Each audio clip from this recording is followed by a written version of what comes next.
నమస్కారం. ప్రస్తుతం మనతో పాటు ప్రముఖ ఆధ్యాత్మికవేత్త, ప్రముఖ జ్యోతిష్య వాస్తు పండితులు ఉమామహేశ్వరరావు గారు ఉన్నారు. వారితో మాట్లాడిద్దాం. నమస్కారం గురువుగారు. ఆయుష్మాన్ భవ. ధనుసు రాశి వారికి జూన్ నెలలో ఎలా ఉండబోతుందో తెలియజేయండి గురువుగారు.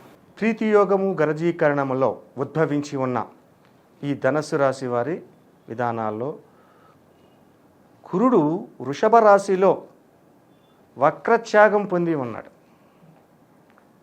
తొలగింది, వక్ర దృష్టి పోయింది. ఎప్పుడైతే వృషభ రాశిలో 3 గ్రహములతో కలిపి ఉన్నాడు, ఈ యొక్క గురుతత్వంలో ధనుసు రాశి వారికి ఏ గ్రహ దృష్టి ధనుసు రాశి మీద లేదు. కోదండ మీనరియోర్ మంత్రి, ధనుసు రాశికి మీనరాశికి కూడా ఆధిపత్యాన్ని ఈ గురువే తీసుకున్నాడు. కానీ మీనరాశికి ఏలినాటి శని ప్రభావం వల్ల గురుపదం క్షీణించిపోయింది. ధనుసు రాశికి ఇటువంటి ప్రభావ విధానాలు ఏమీ లేవు కాబట్టి శుభయోగంగా ఉన్నారు. శుభయోగంగా ఉన్నారంటే ఏం చేస్తున్నారు? ధనుసు రాశి వారికి వ్యాపారస్తులు మాట్లాడుకుంటాం. ముందు వ్యాపార రంగంలో ఉన్న వారికి ఏ వ్యాపారాలు బాగా రాణిస్తాయి? ఈ ధనుసు రాశి వారికి రియల్ ఎస్టేట్ రాణిస్తుంది, వజ్ర వ్యాపారాలు రాణిస్తాయి, ముత్యాలు రాణిస్తాయి, జాతి రత్నాలు రాణిస్తుంది. అలాగే కంప్యూటర్ టెక్నాలజీస్ చేసేవాళ్ళు కూడా, కంప్యూటర్స్, సెల్ ఫోన్స్ బిజినెస్ చేసేవాళ్ళు కూడా చాలా లాభదాయకమైన లాభాలను చేస్తున్నారు. ఇటువంటి విధంగా వ్యాపారస్తులుంటే ముఖ్యంగా చెప్పుకోవాల్సింది గురుడు చతుర్విధ ఫలప్రదాత. 4 రకముల యోగాలు ఇస్తారు. ఏమిటి ఆ యోగాలు? ఉద్యోగ రంగం, నిలకడైన ధనయోగం, సంఘ గౌరవ మర్యాద పలుకుబడులు, ఉన్నతమైన పదవులు. అదే గురుతత్వం అత్యంత యోగదాయకంగా ఉంటే రాజకీయం, సినీ పరిశ్రమ, అలాగే రియల్ ఎస్టేటు, కట్టడాలు కట్టేది, ఇటువంటివి కూడా ఫలిస్తాయి గురుతత్వంలో ఉన్నాయి. అయితే చతుర్విధ ప్రదాతగా మనం తీసుకున్నాం కాబట్టి ఉద్యోగ రంగంలో ఉన్న వారికి ఈ నెల యందు తప్పనిసరిగా 100% చెప్పాలి, ఉద్యోగ రంగంలో ఉన్నవారు ఎవరైనా సరే వృద్ధిలోకి వెళ్ళిపోతున్నారు. అంటే ప్రమోషన్స్, ఇంక్రిమెంట్స్ రకరకాలు పొందటం అనేది జరుగుతుంది. అలాగే పెద్దలైన వారితోటి ఈ ఉద్యోగ రంగంలో పెద్దలైన వారు, అంటే ఒక ఉద్యోగం ఉన్నాడండి, ఒక ముఖ్యమంత్రి వచ్చి ఆయన మెచ్చుకున్నాడంటే చాలా గొప్ప విషయం. ఒక రాష్ట్రపతి వచ్చి ఒక అవార్డు ఇచ్చాడంటే గొప్ప విషయం. అటువంటి విధానాలని సంప్రాప్తం అవుతాయి. వీళ్ళకి ఉద్యోగ రంగంలో ఉన్న వాళ్ళకి అధికమైన శుభదాయకమైన ఫలితాలు పొందారు. నిలకడ అయిన ధనయోగం. ధనం అన్నది ఎవరి దగ్గర నిలకడ ఉండదు. పొద్దుటి నుంచి సాయంత్రం దాకా నా జేబులో 2000 ధనం ఉంటే సాయంత్రం అయ్యేసరికి ఉండదు, వెళ్ళిపోద్ది. ఎవరికో ఇవ్వాలి, తప్పదు. నిలకడ అయిన ధనయోగం సంప్రాప్తం అవుతుంది. అంటే ఆదాయం ఎక్కువ ఉంటుంది, వ్యయం తక్కువ ఉంటుంది ఈ ధనుసు రాశి వారికి. సరే, ఈ రకమైనటువంటి ఉద్యోగ రంగంలో ఫలితాలు పొందుతున్నారు. విద్యారంగంలో ఉన్నవారు కూడా శుభదాయకమైన ఫలితాలే పొందుతున్నారు. ఈ నెల అత్యధికమైన శుభదాయకమైన ఫలితాలు పొందుతున్నారు. తదుపరి భార్యాభర్తల యొక్క విధానం ఎలా ఉంటుంది? తీర్థయాత్ర ఫలితములు పొందుతారు వీళ్ళు. భార్యాభర్తలు అనేది తీర్థయాత్రలు చేస్తారు, ఎక్కువగా పుణ్యక్షేత్రాలు తిరుగుతారు, శుభదాయకమైన ఫలితాలు ఆచరిస్తుంటారు. అటువంటి ఫలితాలు పొందుతారు. సరే, కోర్టు వ్యవహారాన్ని తీసుకోవాలి. ఇక్కడ కంపల్సరీ కోర్టు వ్యవహారం వచ్చింది. ఇక్కడ కోర్టు వ్యవహారం ఎందుకు వచ్చింది అంటే ఒక గ్రహ విధానంలో మార్పు జరుగుతుంది ఈ మాసమందు. అందువల్ల కోర్టు వ్యవహారం తీసుకున్నాను నేను. అంటే కోర్టులో ఎన్నటి నుంచో పరిష్కారం జరగక ఆగిపోయి ఉన్నదంటే ఈ ఒక్క మాసంలో ఈ కోర్టు వ్యవహారంలో ఆ సమస్యకు పరిష్కారం దొరికి కోర్టు వ్యవహారం యందు లాభాన్ని పొందుతున్నారు వీళ్ళు. అంటే శుభదాయకమైన తీర్పు వస్తుంది. అలాగే ఆస్తిని కోర్టు ద్వారా ఆగిపోయిన వాళ్ళు చాలామంది ఉన్నారు మన రాష్ట్రాల్లో. అటువంటి వారికి కూడా ఈ యొక్క రాశిలో అది కూడా లాభదాయకమైన కోర్టు అనుకూలవంతమైన తీర్పుని ఈ రాశి వారికి పొందుతున్నారు. శుభదాయకమైన ఫలితం అక్కడ ఇటువంటి ఫలితాలు పొందుతున్నారు. అయితే నష్టదాయకమైన ఫలితాలు ఎవరు పొందుతున్నారు?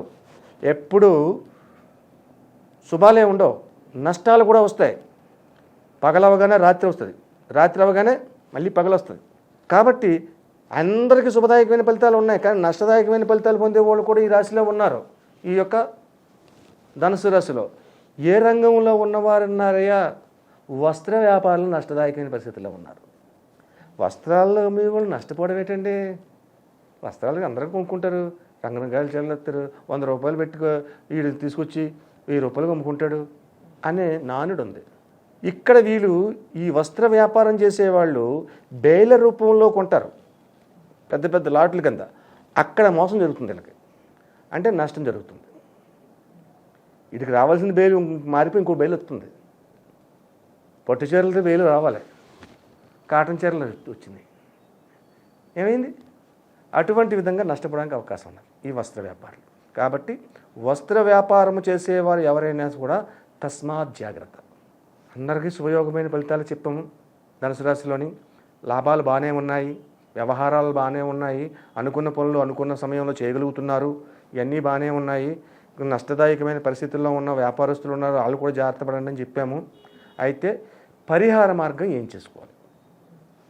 వస్త్ర వ్యాపారాలకి చెబుతున్నాడు కదా పరిహారం అని అనుకోకండి. ఈ రాశిలో ఉన్న వారందరికీ కూడా పరిహారాన్ని చేసుకునే విధానం ఉంటుంది. ఈ యొక్క రాశివారు ధనస్సు రాశికి ఆధిపత్యాన్ని వహించిన గురుడు దేవత, అందరికీ గురువైన దేవతలు అందరికీ గురువు, కోదండ మేనర్యోర్ మంత్రి.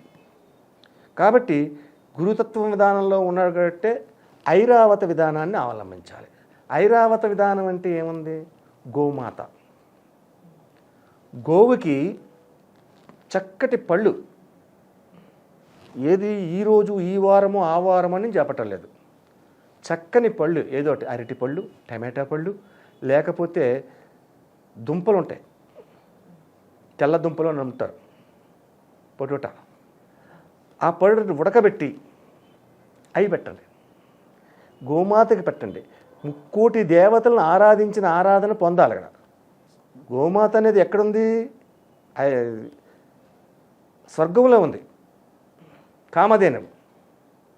ఆ కామధేనువు ఆరాధించాలి. కాబట్టి ఈ యొక్క ధనుసు రాశి వారు గోమాత ఫోటోలు, ప్రతి దేవత బొమ్మలు ఉన్న ఫోటో ఉంటుంది. ఆ చిన్న సైజు ఫోటో ఒకటి, కొంచెం బాగా చిన్నది కాకుండా కొంచెం పెద్దగా ఉండేదిగా తీసుకొచ్చి ఇంట్లో పెట్టి ప్రతి శుక్రవారం నాడు కూడా, శుక్రవారం ఒక ఫోటోకి దండ వేయండి, అగరత్తులు వెలిగించండి, నమస్కరించండి. ప్రతిరోజు బయటికి వెళ్ళి గోమాతకి ఆహారాన్ని ఇవ్వండి.